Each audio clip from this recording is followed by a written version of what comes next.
గా ఉన్న ఏపీ రాజకీయాల్లో ముఖ్యమంత్రి చంద్రబాబు నాయుడు ఉప ముఖ్యమంత్రి పవన్ కళ్యాణ్ భేటీ మరింత ఆసక్తి రేపుతోంది. చాలా కాలం తర్వాత ఇద్దరు కూటమి అగ్రనేతలు ఏకాంతంగా చర్చలు జరపడం రాజకీయ వర్గాల్లో కూడా చర్చనీయాంశమవుతోంది.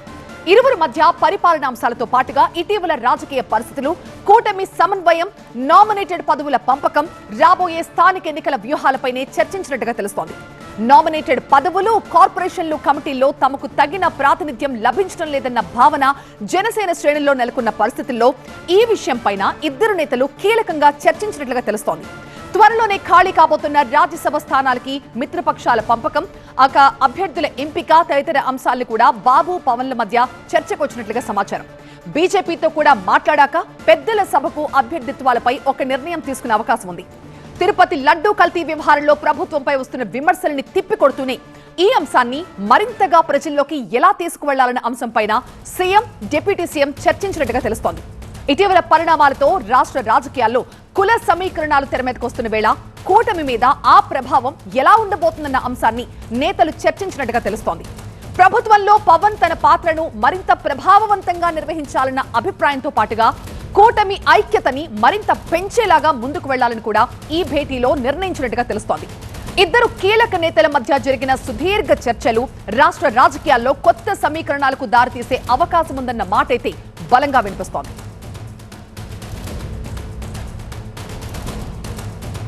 మై అసోసియేట్ ఎడిటర్ ఈశ్వర్ ప్రస్తుతం మనకి లైవ్ లో జాయిన్ అవుతున్నారు మరింత సమాచారంతో. ఈశ్వర్, కూటమి పార్టీలకు చెందిన ఇద్దరు అగ్రనేతలు, అందులో సీఎం, డిప్యూటీ సీఎం 2.5 గంటల పాటు ఏకాంతంగా చర్చలు. ఏం జరుగుండొచ్చు?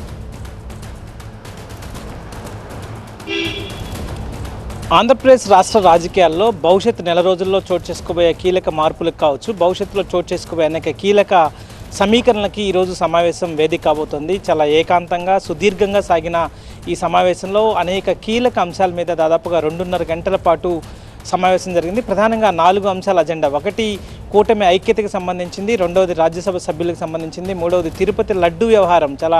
దీనిపైన ఆంధ్రప్రదేశ్ రాష్ట్రం ప్రభుత్వం ఫోకస్ చేయబోతుంది. దీనిపైన ప్రభుత్వం విశ్వాసాన్ని, ప్రభుత్వం యొక్క నమ్మకాన్ని పెంచే విధంగా దీన్ని ప్రజల్లోకి బలంగా తీసుకోవాలన్న లక్ష్యంతో ప్రభుత్వం ముందుకు వెళ్తుంది. దీంట్లో తిరుపతి లడ్డూకు సంబంధించి అతి పవిత్రమైన దీనికి సంబంధించి ఒక మహా తప్పిదం జరిగింది అన్నట్టుగా ప్రభుత్వం భావిస్తోంది.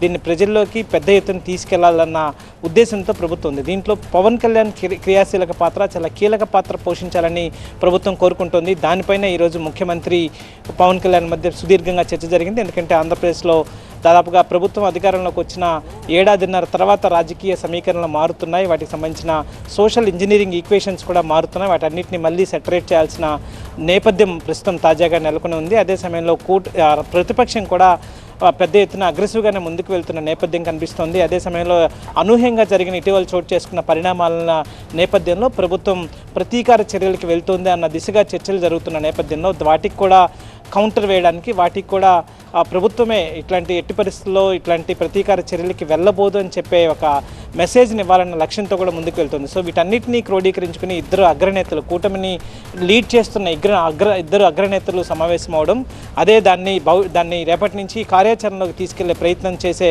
ఉద్దేశంగా కనిపిస్తోంది. చాలా ఇక జనసేనకు సంబంధించి కొంత అసంతృప్తులు ఉన్నాయి. ఎందుకంటే వాళ్ళకి కూటమిలో సరైన ప్రాధాన్యత దక్కలేదు. కొన్ని కమిటీల్లో నామినేటెడ్ పదవులు కావచ్చు, లేకపోతే కొన్ని కార్పొరేషన్స్లో కావచ్చు, లేకపోతే కొన్ని కమిటీల్లో అనుకున్నంత రేషియో ప్రకారం వాళ్ళ దామాషా ప్రకారం పదవులు దక్కలేదని కొంత చిన్న అసంతృప్తులునే సహజంగానే అవి దాన్ని చర్చ వచ్చి ఉంటుంది. దానికి సంబంధించి మరింత కోఆర్డినేషన్కి సంబంధించి ఆ కమిటీలు ఏవైతే కోఆర్డినేషన్ కమిటీలు ఉన్నాయో వాటిని మరింత యాక్టివ్ చేసే ఉద్దేశం ఒకటి కనిపిస్తుంది. రెండవది రాజ్యసభ సభ్యులకి సంబంధించి కూడా జూన్లో 4 రాజ్యసభ స్థానాలు ఖాళీ అవుతున్నాయి. వాటికి ఎవరెవరిని ఎంపిక చేయాలన్న దానిపైన ఇప్పటికే పెద్ద ఎత్తున కసరత్తు జరుగుతుంది. ఎందుకంటే ఆంధ్రప్రదేశ్ నుంచి రాజ్యసభకి వెళ్ళబోయే 4 పెద్దల గురించి పెద్ద ఎత్తున విస్తృతంగా చాలా పెద్ద డిమాండ్ ఉంది. కూటమికి సంబంధించి పెద్ద ఎత్తున విజయం సాధించడం కావచ్చు, లేకపోతే ఇతర అనేక వర్గాలు వెయిట్ చేస్తున్నాయి. కాబట్టి దాంట్లో సామాజిక సమీకరణలు, దాంట్లో కూడా సోషల్ ఇంజనీరింగ్ జరగాల్సిన అవసరం ఉంది. సో బీజేపీ ఖచ్చితంగా అడిగే అవకాశం ఉంది, జనసేనకు కూడా అడుగుతుంది. కాబట్టి టీడీపీ ముగ్గురు కలిపి ఈక్వేషన్ అంటే సోషల్ ఇంజనీరింగ్ కూడా దాంట్లో డెవలప్ చేయాల్సిన అవసరం ఉంది. సో దానికి సంబంధించి కూడా